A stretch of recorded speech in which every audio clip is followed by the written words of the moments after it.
राजस्थान के फलोदी जिले के लोहावट से सामने आया भंवरी देवी बिश्नोई हत्याकांड अब सिर्फ एक आपराधिक मामला नहीं रह गया, बल्कि इसने पुलिस जांच, कानून व्यवस्था और पीड़ित परिवार को न्याय दिलाने को लेकर भी कई सवाल खड़े कर दिए हैं।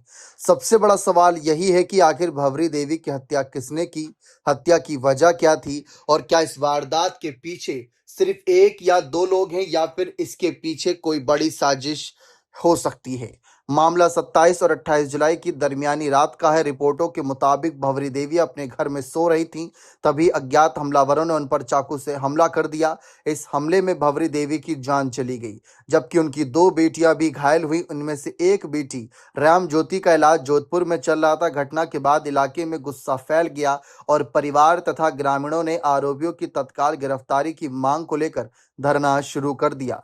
अब यहाँ से इस मामले की दूसरी तस्वीर सामने आती है कि न्याय के लिए शुरू हुआ आंदोलन। परिजनों और ग्रामीणों का कहना था कि जब तक आरोपियों की गिरफ्तारी नहीं होती और घटना की पूरी सच्चाई सामने नहीं आती, तब तक वे पीछे हटने वाले नहीं हैं। कई दिनों तक धरना चला और प्रशासन के साथ बातचीत के बाद पुलिस को आरोपियों की गिरफ्तारी के लिए 5 दिन का समय दिया गया। इस बातचीत में फलोदी विधायक पबराम बिश्नोई, लोहावट के पूर्व विधायक कृष्णाराम बिश्नोई और 11 सदस्यीय प्रतिनिधि मंडल शामिल था। प्रशासन की तरफ से कलेक्टर और पुलिस अधीक्षक ने बातचीत की और जांच में किसी तरह की ढिलाई नहीं बरतने का भरोसा दिया, क्योंकि परिवार और आंदोलन से जुड़े लोगों की मांग सिर्फ गिरफ्तारी तक सीमित नहीं है। उनकी मांग है कि पुलिस ये पता लगाए कि इस हत्या के पीछे असली वजह क्या थी और अगर किसी साजिश के तहत वारदात को अंजाम दिया गया है तो उस साजिश में शामिल हर व्यक्ति तक पुलिस पहुंचे। प्रशासन की तरफ से मामले की जांच डेप्यूटी स्तर के अधिकारी को सौंपने के आदेश भी दिए गए। साथ ही पुलिस की कई टीमें आरोपियों की पहचान और गिरफ्तारी के लिए काम कर रही हैं। घटनास्थल से फॉरेंसिक टीम ने सबूत जुटाए, शव का मेडिकल बोर्ड से पोस्टमार्टम कराया गया। यानी पुलिस के सामने अब 3 बड़े काम हैं। पहला, हमलावरों की पहचान, दूसरा, हत्या के पीछे की वजह का पता लगाना और तीसरा, अगर किसी बड़ी साजिश की बात सामने आती है तो उसकी पूरी कड़ी जोड़कर जनता के सामने रखना। अब विपक्ष और राजनीतिक स्तर पर उठ रहे सवालों की बात करें तो ये मामला गंभीर है। विपक्ष और स्थानीय राजनीतिक आवाजों की तरफ से मूल सवाल यही उठ रहा है कि अगर एक महिला की उसके घर में हत्या हो जाती है और उसकी बेटियां भी हमले में घायल होती हैं तो पुलिस को जल्द से जल्द आरोपियों तक पहुंचना चाहिए।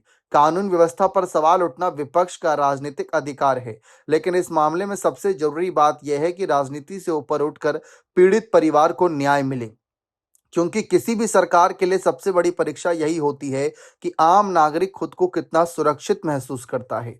अगर किसी परिवार के घर में घुसकर हत्या होती है तो सिर्फ आरोपी की गिरफ्तारी ही पर्याप्त नहीं, परिवार को यह भरोसा भी होना चाहिए कि जांच निष्पक्ष है, किसी दबाव में नहीं है और जिस व्यक्ति की जितनी भूमिका है उसके हिसाब से कार्रवाई होगी। यही वजह है कि इस मामले में पुलिस पर भी बड़ी जिम्मेदारी है। पुलिस को यह देखना होगा कि घटना से पहले और घटना के समय संदिग्ध लोगों की गतिविधियां क्या थी, घटनास्थल से मिले फोरेंसिक सबूत क्या कहते हैं, मोबाइल फोन और दूसरे तकनीकी साक्ष्यों से क्या जानकारी मिलती है, आसपास के लोगों ने क्या देखा, घायल बेटियों और परिवारों के बयानों से क्या कड़ियां जुड़ती हैं और सबसे अहम, क्या हत्या अचानक हुई या विवाद का नतीजा थी या इसके पीछे पहले से कोई योजना थी। इन सवालों के जवाब ही इस केस की असली दिशा तय करेंगे।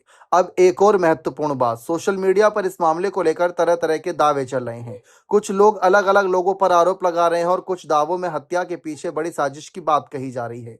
लेकिन जब तक पुलिस या एसआईटी की आधिकारिक जांच में इन दावों की पुष्टि नहीं होती, तब तक किसी व्यक्ति को दोषी बताना ठीक नहीं होगा, क्योंकि न्याय का मतलब सिर्फ आरोपी को पकड़ना नहीं, न्याय का मतलब है सही आरोपी की पहचान, ठोस सबूत और अदालत में अपराध साबित होना। इसीलिए एसआईटी या विशेष जांच की भूमिका भी महत्वपूर्ण हो जाती है। अगर एसआईटी इस मामले की जांच कर रही है तो उससे लोगों की सबसे बड़ी उम्मीद यही होगी कि वह हर पहलू की जांच करे। सिर्फ ये नहीं कि हमला किसने किया, बल्कि यह भी कि हमला क्यों किया गया, हमलावर वहां कैसे पहुंचा, घटना के बाद कहां गए और क्या किसी ने उन्हें मदद दी।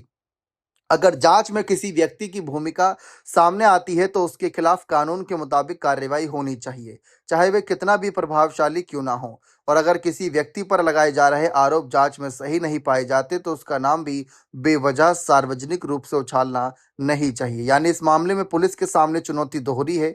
एक तरफ जल्द कार्रवाई का दबाव और दूसरी तरफ निष्पक्ष जांच की जिम्मेदारी। यही वजह है कि आंदोलनकारियों और प्रशासन के बीच हुई बातचीत में भी पुलिस से ठोस कार्रवाई का भरोसा लिया गया था। पुलिस ने आरोपियों की गिरफ्तारी के लिए समय मांगा और प्रशासन ने जांच में ढिलाई नहीं बरतने की बात कही। लेकिन अगर तय समय में ठोस कार्रवाई नहीं होती तो आंदोलन दोबारा शुरू करने की चेतावनी भी लगातार दी गई। अब सवाल यह है कि क्या पुलिस इस मामले में जल्द किसी नतीजे तक पहुंच पाएगी? क्या उन लोगों की पहचान होगी जिन्होंने भंवरी देवी पर हमला किया? क्या हत्या के पीछे की वजह सामने आएगी?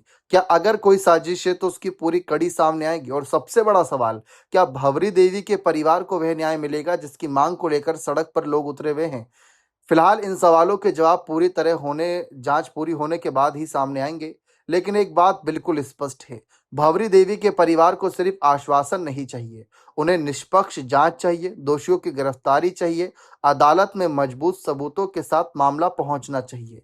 विपक्ष अगर सरकार से सवाल पूछ रहा है तो सरकार और पुलिस की जिम्मेदारी है कि इन सवालों का जवाब कार्रवाई से दें। और पुलिस की जिम्मेदारी सिर्फ आरोपियों को पकड़ने तक नहीं है, पुलिस को यह भी सुनिश्चित करना होगा कि जांच की हर कड़ी सुरक्षित रहे, किसी निर्दोष को गलत तरीके से ना फंसाया जाए और जो वास्तव में दोषी है वह कानून से बच ना पाए। क्योंकि आखिर में यह मामला किसी राजनीतिक दल की जीत या हार का नहीं, ये एक परिवार की जिंदगी का सवाल है।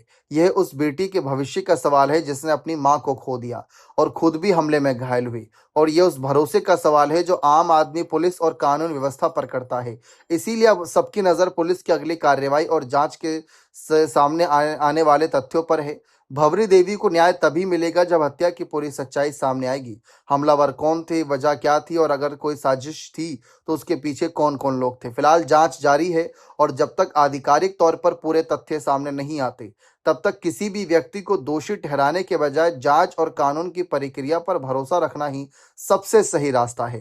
फिलहाल फॉरेंसिक सबूत, पोस्टमार्टम रिपोर्ट और आसपास के सीसीटीवी फुटेज, मोबाइल फोन्स की तमाम लोकेशन और उसकी तमाम गतिविधियों को लेकर जो जांच जुटाई जा रही है उससे भी थोड़ी बहुत उम्मीद तो है। लेकिन फिलहाल कई दिन बीत गए हैं इस मामले में, इसी वजह से वहां के स्थानीय लोग बहुत ज़्यादा नाराज नजर आ रहे हैं और लगातार सरकार पर दबाव बना रहे हैं। अशोक गहलोत, सचिन पायलट जैसे मुख्य नेता भी इस मामले पर अपनी अपनी बात रख चुके हैं।